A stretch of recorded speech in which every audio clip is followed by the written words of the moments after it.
Magandang buhay, mga kasimbahay. Panibagong araw na naman upang tayo ay magnilay. Samahan ninyo ako, ating pakinggan ang Ebanghelyo sa araw na ito.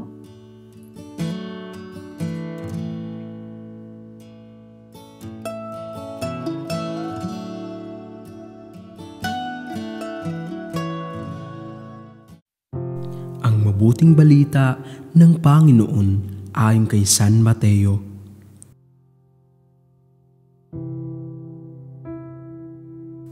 Noong panahong iyon, muling nagsalita si Jesus sa mga punong saserdote at matatanda ng bayan sa pamamagitan ng talinghaga. Sinabi niya, "Ang paghahari ng Diyos ay katulad nito. Naghahandog ng isang piging ang isang hari sa kasal ng kanyang anak na lalaki. Sinugo niya ang kanyang mga alipin upang tawagin ang mga inanyayahan, ngunit ayaw nilang dumalo. Muli siyang nagsugo ng ibang mga alipin at kanyang pinagbilinan. Sabihin ninyo sa mga inanyayahan na naihanda ko na ang aking piging. Napatay na ang aking mga baka at mga pinatabang guya, at handa na ang lahat ng bagay. Halina kayo sa piging." Ngunit hindi ito pinansin ng mga inanyayahan. Humayo sila sa kanilang lakad, ang isa'y sa kanyang bukid at sa kanyang pangangalakal naman ang isa. Sinunggaban naman ng iba ang mga alipin, hinamak at pinatay. Galit na galit ang hari. Pinaparoon niya ang kanyang mga kawal, ipinapuksa ang mga mamatay taong iyon at ipinasunog ang kanilang lungsod.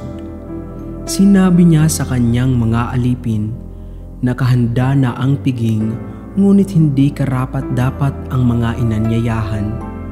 Kaya't pumunta kayo sa mga lansangang matao at inyong anyayahan sa kasalan ang lahat ng makita ninyo." Lumabas nga sa mga pangunahing lansangan ang mga alipin at isinama ang lahat ng natagpuan, masama't mabuti. Anupat na puno ng mga panauhin ang bulwagang pangkasalan. Ang mabuting balita ng Panginoon. Pagsasadiwa.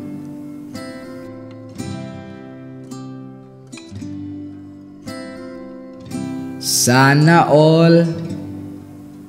Sino ba ang hindi sasama ang loob na sa halip na kabutihan ang itugon sa alok na makisalo sa piging sa isang kasalan, ay pananakit o pagpatay pa ang igaganti? Tanda ito ng pagkagahaman at inggit. Salungat ito kung sino ang nag-aanyaya. Mapagmahal at makatarungan ang nag-anyaya sa piging. Ang Diyos, siya na dalisay na pag-ibig. Kaya't napakalaking kasalanan ang ginawang pagtanggi sa kanyang imbitasyon.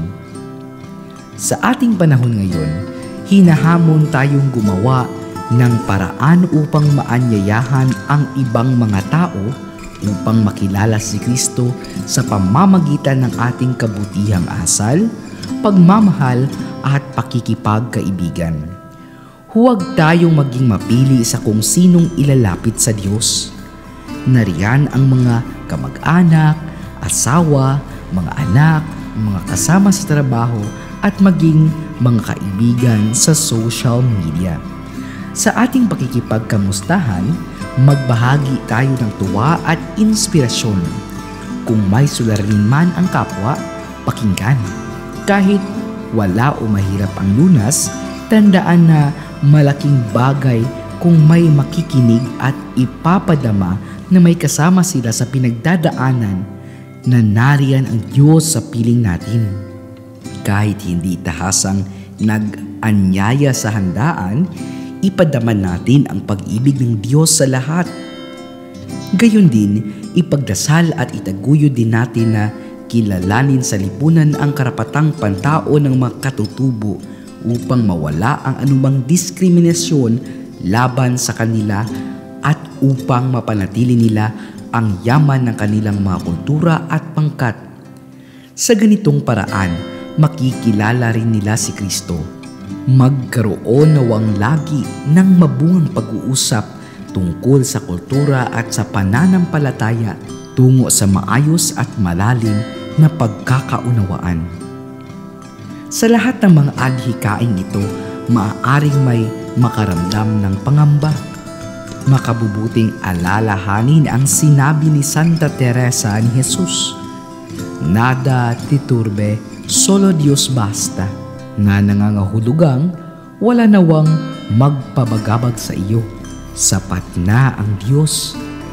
Sa ating pagsisikap na maging mabuting Kristiyano, hindi natin dapat sarilinin ang pananampalataya, kundi sikaping ipahayag ito sa lahat sa pamamagitan ng ating payak na halimbawa.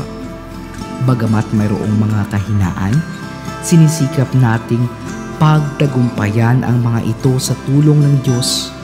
Huwag nawa tayong matakot, ngumiti gaya ng mga naglalako ng kandila sa simbahan o nagtitinda ng mga sampagita, maging sa mga nakakatabi natin sa loob ng simbahan tuwing peace be with you. Sana all dalhin at akayin natin patungo kay Jesus.